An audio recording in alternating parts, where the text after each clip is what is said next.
and who were the nations mainly involved in Cold War. So standing tall after the World War II was US and the USSR. USSR refers to Russia and US refers to America. They both ended as superpowers when World War II ended and the strongest nation because they both had nuclear weapons and huge armies, which made them really strong, which made their position very strong among all the other nations. But they both were really bitter enemies of each other. As I told you that, what was the main motto of World War, all those World Wars, World War One, World War Two, it was to be the strongest nation. It was to be the strongest of all, the leading nations, the superpowers. And this is what everybody was trying to do. Germany tried the same, America tried the same. UK was also took part in it. Russia also took part in it in terms of their territories, in terms of their armies, nuclear weapons. So initially they were just working on their borders, like how to expand the territories, how to expand their borders. But later on, what was happening? That other things also involved, that just to be in a strong nation does not mean that you have all the border, just the land. You should have more than that, and that was the nuclear weapons which were introduced at that time. You should have a strong army of that time. So those things were really small to be categorized as the strongest nations, so they worked on all these things. US, secondly, what ideology of politics that you're following. The two main ideologies which were followed at that time was capitalism and communism.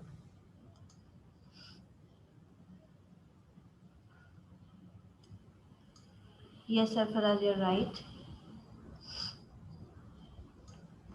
So, communism and capitalism, as we have discussed, those were the two ideologies. In communism, it was more like dictatorship, whereas in capitalism, it was more democratic. Inshallah, when we move towards the second term, which we should have done ideally by now. So we have certain chapters which are specifically talking about capitalism and communism, and there we will discuss what are the main aspects of it. If you want, you can refer to page number. I'm just telling you so you can read it if you want. It's on page number 70. You can mark it right now and you can read about more communism and capitalism on this page. Page number 70, which is not included right now, but it will give you a good know-how that what these two ideologies are. Okay, it's on page number 70. Yes, Afra. It's on page number 70. I'm also showing it to you. Here, this is like the two tables or the two diagrams which has all the things from which you can differentiate between the two ideologies. Okay. All right. Coming back to page number 51. Okay. So basically, it was not just that; it was the conflict of the ideologies as well. Capitalism versus communism. Okay. So one nation was following capitalism, the other was following communism. So that was the issue between them. Although Russia was quite a lot weakened by the World War II, but still was standing really strong as compared to other nations. That's all. But what were the tactics? What were the things which these two nations followed during the Cold War? What were they doing? What strategies they were using? So we call them Cold War tactics. They were allies in World War II, but they were enemies as well. Because um, if you remember, I gave you an example of wrestling Royal Rumble. Remember that in class, Fasi? I talked about it. I don't know if you were present in that class or not. In Royal Rumble, what happens? That all the wrestlers are there in the ring. All the wrestlers are fighting each other. All they have to do is to push the other person out of the ring and then remain over there. So what they do, they become allies. They become you're like allies for a time being to push the other strong one. अगर वहाँ पे समझ लें कि एक wrestler आ गया who is very strong, ठीक है? So two normal wrestlers, they will just combine and hit and push that person out, and then they later settle that who will win. So this is what the situation here. So initially they were allies, but when they saw that they too are strong, that why do not they defend their positions? So they both went against each other later on. Nobody actually won Soha in the Cold War. I'll just discuss what actually happened later on. Okay, let's talk about the Cold War tactics. I just want all of you to quickly read the Cold War tactics heading on your own. Okay, and then we will discuss it. Just giving you 2 minutes to go through it. US encouraged democracy in other countries to help prevent the rise of communist governments. So whatever strategy was the USSR was adopting to spread communism, US was trying to break it. US was influencing the other nations that you should stick to democracy and not communism. So these two nations first, they brought their ideologies first and tried to convince the other nations to adopt them as well. Besides this, USSR rebuilt its war-ravaged economy using Eastern Europe's industrial equipment and raw materials. Like I told you that in the Cold War, the major thing which was the threat to the other nation was basically the weapons.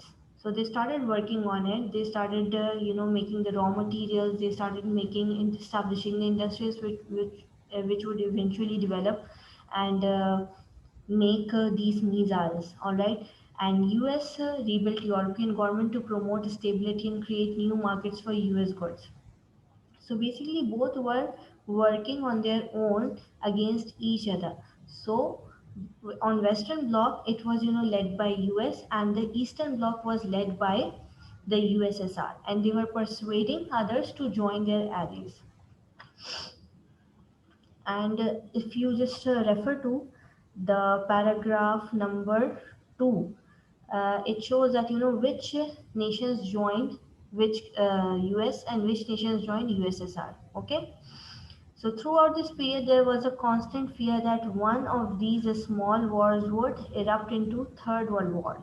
So all the time, the nations were thinking that this Cold War would actually end up in World War III. All right, there was a huge threat that there will be a time that we will be facing and we will be joining these nations in the World War III. Because if you just see it on a map, there America and Russia, other countries are also surrounded by them. And when there is a war going on, the other countries are also affected because either you join it or you don't join it, you will ultimately get affected. Okay. Now moving on to Cuban Missile Crisis.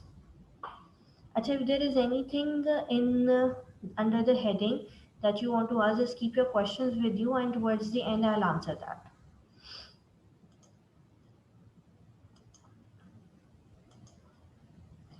Nafis and Karima, is this really the time to join the class? Please write your explanation in the chat box, Karima and Nafis. Okay, so in Cuban Missile Crisis, what was happening and why it was named as Cuban Missile Crisis, which happened in 1962.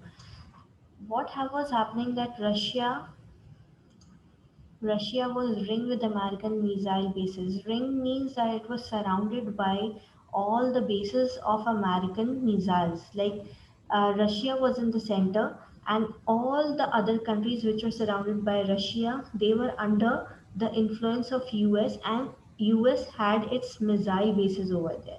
Missile bases refer to basically where you have set up your missiles and from where you can attack the other country. Okay, however, it was difficult to attack US from Russia because of the distance. Let me just show you the map first. If you see the distance between America and Russia, and as you can see, Russia is bigger in size. So at that time, the missiles which were created or developed at that time, they did not have that range capacity to reach a very long distance. So it was difficult for Russia to attack US. However, the countries which were surrounded by Russia, US had its bases. So US established that thing. moving back here. But the whole situation changed when Cuba is one of the country which is near to US, and it became a communist nation. And USSR started sending its cargo ships there. Okay, basically what USSR did, once Cuba became the communist nation, they started sending their cargo ships with the missiles over there. So ultimately, their aim was to make Cuba their missile bases. That is why the Cuban Missile Crisis is named after that. Okay, and when the Americans got to know that this is what they are planning, the photographs which were taken by the spies of American, that they are sending the troops over there, the missiles are being sent to Cuba. They got threatened, and then they asked their president, the president of USSR, to stop their cargo ships. But they did not do it because the ships were already sent. But after a while, what happened is that the president withdrew from it, and all of a sudden, we could see that the Cold War was coming to end. Besides this, USSR and US, another very strong nation at that time in the Cold War was China. China also became a communist nation and was standing really tall. And at that time, USSR and China, they had a really good relationships. If you can see in the map, they also share borders with each other. Okay, they do share borders with each other. They are neighboring countries, and this is when they develop really good ties. But during the Cold War, certain ideology differences and conflicts happened, due to which their friendship really broke up, and which ultimately weakened Russia. जिसकी वजह से Russia बहुत ज़्यादा week हो गया, उसकी position बहुत ज़्यादा वीक हो गई. And China developed itself and came as a very strong nation at that time. But ultimately, the Cold War ended when Russia backed off. It took its ships back, and the people were relaxed that now there won't be any war as such. Okay, just see it here. Cuba is basically an island-based country. This is Cuba, all right, and having the missiles over here, it was easier to attack US. Radar पे अगर आप देखिए, so it was a lot easier to attack US over there. Okay class, clear हो गया सबको यहाँ तक? Just go through the paragraph, go through the heading again, and if you have any questions, just please ask me. Okay, now this is your classwork and homework. First note down your homework, and then I will share your classwork.